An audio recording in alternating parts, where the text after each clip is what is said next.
Rumah bersama audiovisual Spelfor News Gorontalo melalui Facebook Recorder masa tekanan kehidupan normal baru. Mengawali pembelajaran hari ini, mari kita ikuti bersama tepuk dan salam PPK seperti dalam tayangan video berikut. Religius, nasionalis, mandiri, gotong royong, integritas. Salam PPK, salam PPK. Cerdas, berkarakter, menyenangkan, luar biasa, hebat, hebat, hebat. Selamat pagi adik-adik. Semoga kita semua senantiasa dalam keadaan sehat dan tetap dalam lindungan Allah Subhanahu wa Ta'ala walau dalam situasi pandemi COVID-19 sekarang ini. Semoga keadaan ini tidak mengurangi semangat kita untuk belajar dengan tetap memperhatikan protokol kesehatan, yakni menggunakan masker, menjaga jarak, dan selalu mencuci tangan dengan sabun di air yang mengalir. Adik-adik, pada kesempatan ini telah menyelesaikan pendidikan pada jenjang sekolah dasar serta selamat memulai aktivitas belajar pada jenjang sekolah menengah pertama di SMP Negeri 4 Gorontalo. Kalian patut bersyukur kehadiratnya, karena keberhasilan ini merupakan anugerah dan nikmat dari Allah Subhanahu wa Ta'ala. Tunjukkan rasa syukur adik-adik dengan semangat belajar yang tinggi untuk mengembangkan potensi diri melalui pengembangan konsep belajar mandiri. Sebelum memulai pembelajaran, mari kita berdoa bersama menurut keyakinan dan kepercayaan masing-masing. Berdoa mulai. Selesai.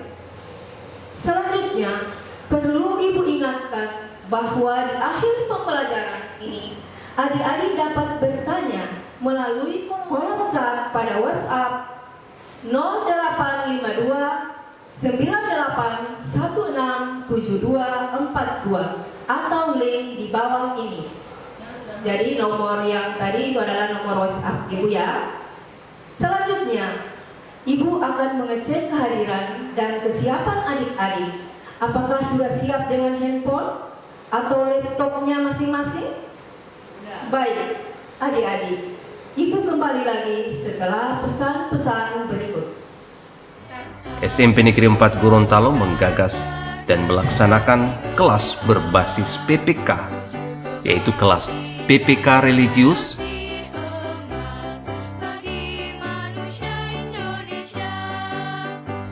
kelas PPK Gotong Royong,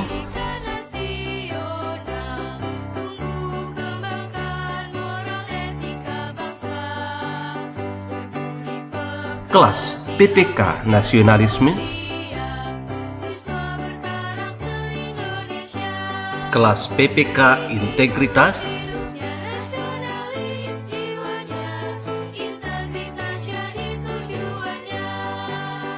dan kelas PPK Mandiri.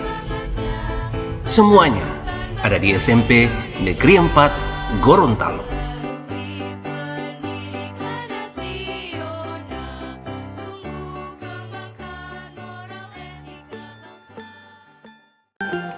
Kembali lagi di program belajar dari rumah bersama audiovisual Spelfor News Gorontalo melalui Facebook Record di masa tekanan kehidupan normal baru. Baik, jika adik-adik sudah siap, sambil memulai pelajaran, Ibu ingatkan agar kalian mengisi absen melalui link di bawah ini. Selanjutnya, Ibu akan memperkenalkan diri. Nama Ibu, Dr. Anda Titi Helimo, sebagai guru pengajar mata pelajaran PPKN kelas 7 di SMP Negeri 4 Gorontalo. Pada pagi hari ini, adik-adik akan belajar tentang perumusan dan penetapan Pancasila sebagai dasar negara. Selanjutnya akan saksikan bersama pada tayangan slide berikut. Materi pada saat sekarang ini adalah perumusan dan penetapan Pancasila sebagai dasar negara dengan tujuan pembelajaran. Yang pertama, bersyukur perumusan Pancasila sebagai dasar negara. Yang kedua, menghargai perumusan Pancasila sebagai dasar negara. Dan yang ketiga, menganalisis perumusan Pancasila sebagai dasar negara. Jadi hanya 3 tujuannya adik-adik ya. Penilaian di sini ada 3. Yang pertama adalah sikap, pengamatan secara daring. Yang kedua adalah pengetahuan, yaitu melalui penugasan, dan LKPD nanti akan dibagikan.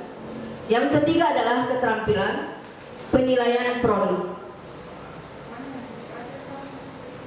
Sejarah perumusan Pancasila sebagai dasar negara. Pada tanggal 8 Maret 1942, Indonesia menjadi wilayah pendudukan Jepang. Pada tanggal 1 Maret 1945, diumumkan pembentukan Badan Penyelidik Usaha-Usaha Persiapan Kemerdekaan Indonesia sebagai janji kemerdekaan dari Jepang. Sidang pertama BPUPKI dilaksanakan pada tanggal 29 Mei sampai dengan 1 Juni 1945. Sidang ini membahas tentang dasar negara. Tugas BPUPKI. BPUPKI bertugas melakukan penyelidikan terhadap usaha-usaha persiapan kemerdekaan Indonesia. Lebih terinci lagi tugas BPUPKI yang pertama adalah merancang dasar negara. Yang kedua adalah menyusun rancangan undang-undang dasar. Yang ketiga adalah mempersiapkan kemerdekaan Indonesia. Dan yang keempat, menyusun rancangan falsafah negara. Masih dalam sejarah perumusannya, KRT Rajiman Widiningrat selaku ketua sidang menyatakan perlunya suatu dasar negara. Selanjutnya beberapa anggota sidang menyampaikan pendapatnya tentang rumusan dasar negara. Jadi rumusan dasar negara itu disampaikan oleh 3 tokoh perumus dasar negara. Antara lain yang pertama adalah Muhammad Yamin. Menurut Muhammad Yamin, terdiri dari 5 unsur dasar yang akan merdeka, yaitu sebagai berikut. Yang pertama adalah peri kebangsaan. Kedua, peri kemanusiaan. Ketiga, peri ketuhanan. Keempat, peri kerakyatan. Dan yang kelima adalah kesejahteraan sosial. Adik-adik perlu ketahui bahwa rumusan dasar menurut Muhammad Yamin ini ada 2 ya. Ada 2 usulannya. Yang pertama secara lisan dan yang tertulis. Yang ibu cantumkan di sini hanya secara lisan saja. Yang berikutnya adalah menurut Supomo, terdiri dari 5 unsur dasar negara yang akan merdeka, yaitu sebagai berikut. 1. Persatuan. 2. Kekeluargaan. 3. Keseimbangan lahir dan batin. 4. Musyawarah. Dan yang kelima, keadilan rakyat. Dan yang terakhir adalah menurut Soekarno. Menurut Soekarno terdiri dari 5 unsur landasan kemerdekaan, yaitu sebagai berikut. 1. Kebangsaan Indonesia. Yang kedua, internasionalisme dan peri kemanusiaan. Ketiga, mufakat atau demokrasi. Keempat, kesejahteraan sosial. Dan yang kelima, ketuhanan yang berkebudayaan. Masih dalam sejarah perumusan Pancasila sebagai dasar negara.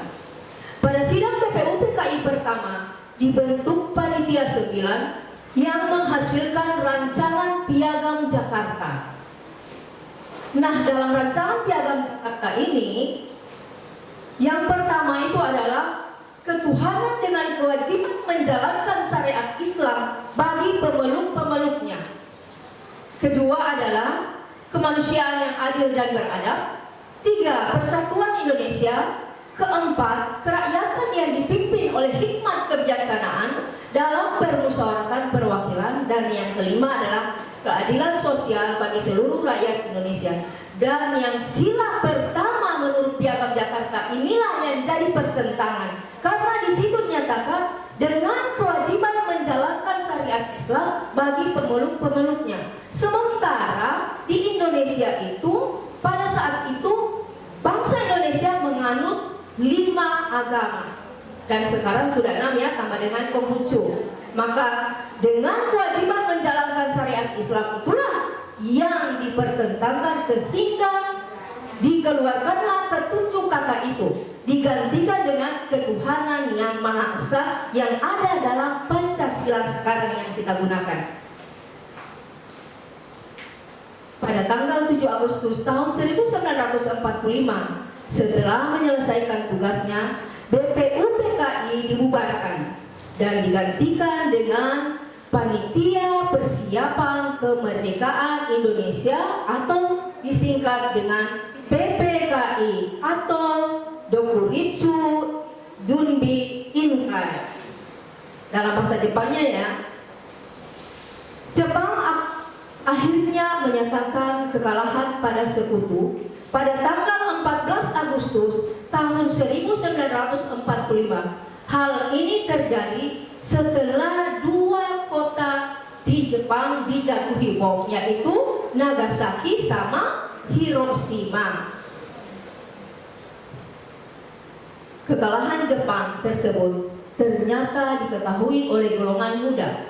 Mereka kemudian menginginkan kemerdekaan diproklamirkan secepatnya.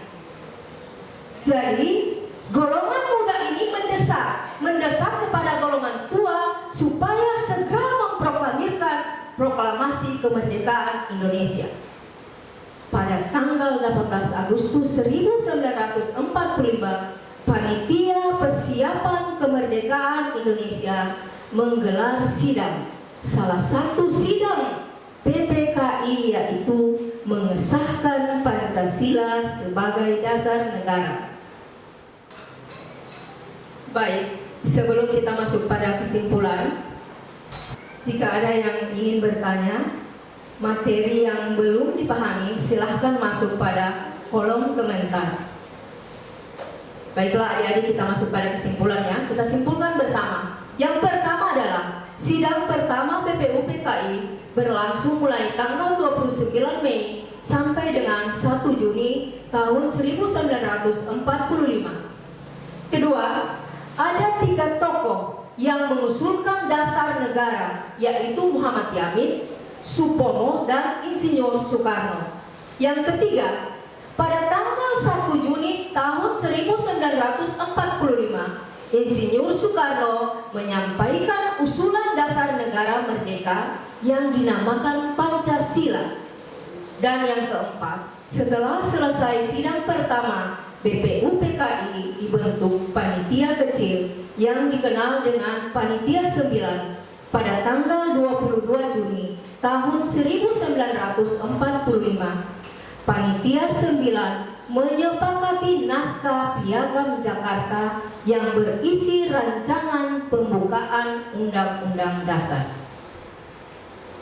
Sebelum mengakhiri pembelajaran hari ini, pada pertemuan berikutnya adik-adik akan mempelajari materi tentang penetapan Pancasila sebagai dasar negara. Marilah kita tutup pembelajaran hari ini dengan melafazkan hamdalah. Alhamdulillahirabbil alamin. Setelah pelajaran PPKN selesai, adik-adik akan menerima materi selanjutnya, mata pelajaran matematika kelas 8 dari Ibu Haja Nur Ain Bakri, SPD.